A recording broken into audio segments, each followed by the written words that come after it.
Que o Everton, esse rapaz contratado pela equipe dos Verdes de Jaraguá do Sul, chegou a jogar a Série A no ano passado, fez 2 partidas pelo Coritiba. 12h50, seguimos com o programa agora para falar do Criciúma, que teve apresentação de jogador ontem, olha lá.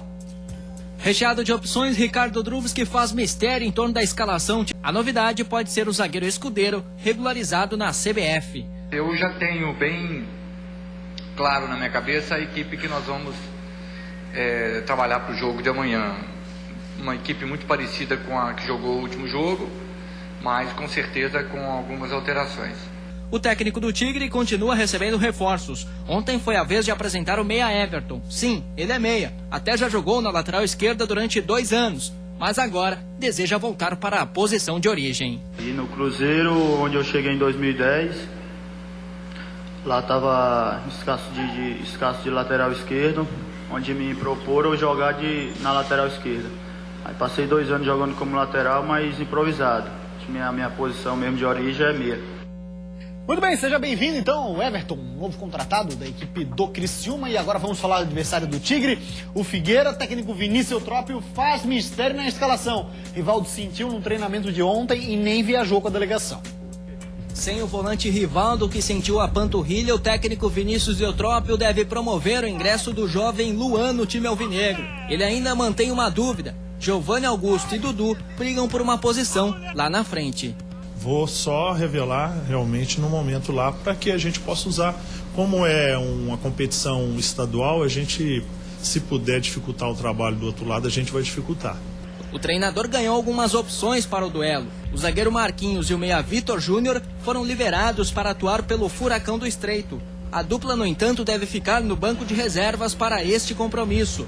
O duelo desta noite é um aperitivo para o Campeonato Brasileiro. Sem favoritos, o comandante alvinegro aposta no equilíbrio. O Campeonato Catarinense ele vai nos dar um parâmetro, vai nos dar uma condição de entrarmos para um Campeonato Brasileiro muito bem preparados. Não adianta nós sermos campeões catarinense se não jogarmos contra equipes difíceis. Não vamos nos iludir, poderíamos ser campeões fáceis. Há 9 times na Série D do Brasileiro. Tá. Qual seria o resultado ao final do ano disso? Com certeza, uma luta pelo rebaixamento, más atuações, jogadores sendo mal avaliados, o próprio trabalho sendo mal avaliado. Então essa disputa é muito importante, não só para a gente, eu tenho certeza disso, como para todas essas equipes que estão na Série A e Série B. Sempre muito lúcido, Vinícius Eutrópio, eu gosto das entrevistas coletivas dele. Sandro Ventura é aquela história, né? Campeonato Catarinense, o Cartola fala. Campeonato Catarinense é preparatório. Preparatório... não vou falar. Mas preparatório nada, né, meu irmão? Porque se o cara vai mal, já era. Antigamente, nacionalmente, não servia de parâmetro o campeonato estadual. Hoje a coisa é bem diferente e o Vinícius foi muito claro quando botou em relação aos confrontos difíceis que vai encontrar no estadual e vai fazer parte da preparação.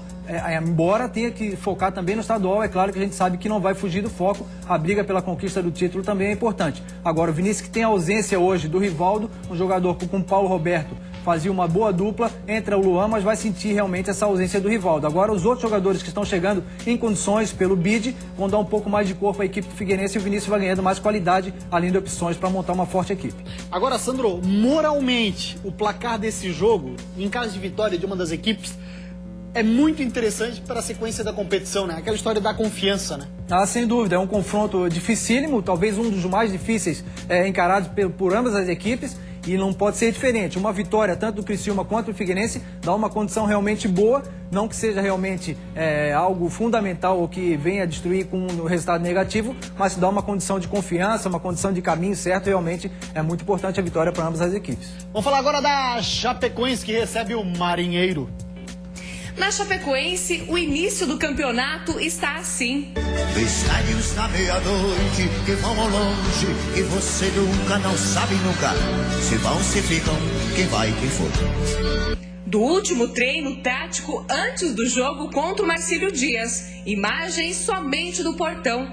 O técnico Gilmar Dalpozo também não deu pistas sobre a possível escalação, mas disse que não pretende mudar muito em relação ao jogo contra o Juventus. Então, Gilmar, que os mistérios da meia-noite, ou melhor, da comissão técnica, em relação à equipe, não se transforme em um pesadelo para o torcedor. Nós empatamos com o Cerâmica, nós perdemos e agora a terceira partida ela tem que vir com produtividade e com resultado também, claro, sabendo que a gente tem um adversário, tem que respeitar aquela história toda, mas a gente também está preocupado com a nossa equipe, com o desempenho e em busca de resultado também. Depois da derrota em Jaraguá do Sul, a Chapecoense vem treinando forte. Durante a concentração, o técnico Gilmar Dalpozo mostrou para os atletas o vídeo do jogo contra o Juventus. O objetivo é corrigir os erros para a partida de logo mais à noite, aqui na Arena Condá. Apesar do mistério na escalação, o comandante do Verdão espera ver o torcedor apoiando o time que está em busca de um resultado positivo no primeiro jogo do ano em casa. Nós temos que ter essa sabedoria, inteligência para administrar isso nesse momento. E a melhor maneira não é entrar em conflito com ninguém, é trabalhar. Então nós tivemos essa leitura, a gente foi para campo, está trabalhando e espero que amanhã a gente consiga fazer tudo isso, colocar em prática, tirar da teoria, colocar em prática e em cima do resultado também. Daí o cara muito lúcido nas entrevistas coletivas, Gilmar Dalpozo, de professor para professor. Guilherme Macuglia, adversário do Gilmar na noite de hoje, vai mexer praticamente em meio time do Marcílio, olha lá. Às vezes, para superar uma decepção, é bom viajar, respirar novos ares. É o que fez o Marcílio Dias. Depois da derrota de virada contra o Metrô, foi para Chapecó na tarde de ontem. O problema é que não é viagem a passeio. O Marcílio vai enfrentar a Chapecoense, que está mordida depois de ter perdido para o Juventus. Por isso, o comandante Guilherme Macuglia fez 4 mudanças no time. 2 no meio campo. Harrison sentiu a coxa e dá lugar a Serginho. E Clebinho entra na vaga de Léo Franco. No ataque, Schwenk vai começar como titular pela primeira vez no lugar de Itauã. E a 4ª mudança é no gol. Depois de ser muito vaiado pela torcida como nesse lance, Fabiano sai e entra Rodolfo. Enquanto isso, a diretoria trabalha para reforçar o time. Elivelton é o novo atacante do Marcílio. Com 1,90 de altura, a especialidade dele são as jogadas aéreas. Ele estava no Aimoré do Rio Grande do Sul e no ano passado disputou a divisão especial pelo Concórdia. Quem diria, né? A estreia do Rodolfo com a camisa do Marcílio vai ser contra a Chapecoense. Agora o Fabiano é um bom goleiro, né, Sandro? Muito bom goleiro, não está saindo pelo erro no jogo ali contra o Metropolitano, está saindo porque o Rodolfo realmente é um grande goleiro, o Fabiano vinha parado e o Rodolfo vai ter a oportunidade dele. São 2 grandes goleiros. Vamos agora falar de Atlético de Ibirama e Brusque, que também jogam hoje. Olha lá. O campeonato catarinense mal começou, mas o jogo desta quarta-feira diante do Brusque em Blumenau já é considerado como jogo de 6 pontos para as pretensões do Atlético de Ibirama.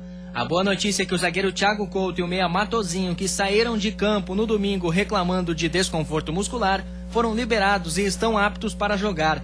Em contrapartida, o goleiro Ney e o atacante Edinho continuam fora, já que o pedido de efeito suspensivo foi negado pelo Tribunal de Justiça Desportiva. Os dois cumprem suspensão de 4 jogos por expulsões em 2013, quando defendiam clubes da divisão de acesso. O volante Serginho, que não pôde enfrentar o Figueirense na primeira rodada, volta ao time depois de cumprir suspensão automática. Com isso, Tarcísio deixa a equipe que terá Wanderson, João Neto, Cleiton, Neres e Gilton, Eurico, Elielton, Serginho, Aldair, Kiko e Eidson. O atacante Ricardo Lobo, de 29 anos, que estava no futebol do Chipre, deve se apresentar nos próximos dias como reforço do Brusque para a sequência do campeonato estadual.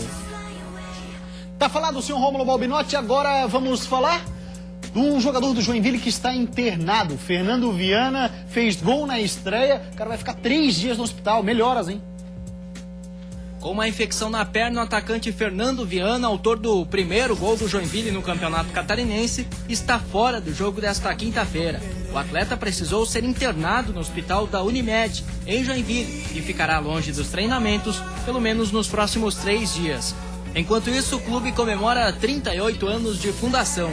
De presente, os jogadores prometem empenho diante do Metropolitano para conquistar a primeira vitória no estadual. A gente está bem preparado para dar sequência no campeonato e a gente espera trazer a vitória e poder presentear os torcedores de Joinville. Tá falado então, e agora as informações do Metrô Bala do Vale com o repórter Augusto Ittner, da Rádio Nereu Ramos. Boa tarde, Augusto. Olá, Gustavo, boa tarde para você ligado no Jogo Aberto SC. O Metropolitano teve uma boa notícia nessa terça-feira à noite, isso porque o lateral direito Alessandro, ele foi expulso em uma partida contra o próprio Joinville na Copa Santa Catarina e foi julgado ontem pelo Tribunal de Justiça Desportiva aqui de Santa Catarina. Felizmente, para a torcida do Metropolitano, para a diretoria e comissão técnica, ele foi absolvido e está liberado para jogar nessa quinta-feira, 7h30 da noite, contra o Jack, no Complexo Esportivo do SESI. Ingressos antecipados já estão à venda para o torcedor do Metropolitano e a procura foi boa, segundo a diretoria, nessa terça e também nessa quarta-feira pela manhã. No mais, o técnico Abel Ribeiro deve manter a mesma formação para esse confronto contra o Jack, com João Paulo no gol, Alessandro na direita, Alexandre Cavalielton na zaga e Ari na esquerda. Everton César e Davi os volantes. No meio-campo, Júlio Zabotto e Cícero, com Maurinho e Reinaldo. Com as informações do Metropolitano, direto de Blumenau, Augusto Wittner. Sem sombra de dúvidas, um jogão amanhã no estádio César Sandro. Fernando Viana, melhoras para ele, né? Lamentável, melhoras realmente, está sendo bem assistido pela equipe médica do Joinville, um jogador que teve um problema, logo vai estar de volta. O jogo promete também, o Joinville vai em busca de uma vitória, já que empatou, e a equipe metropolitana confirmar mais uma vitória, tem tudo para ser um grande jogo. Abraço, Sula, sempre ligado conosco, parceiro Sandro Ventura. Jogo Aberto SC de hoje vai ficando por aqui, voltaremos amanhã, 12h30. Tchau, até lá.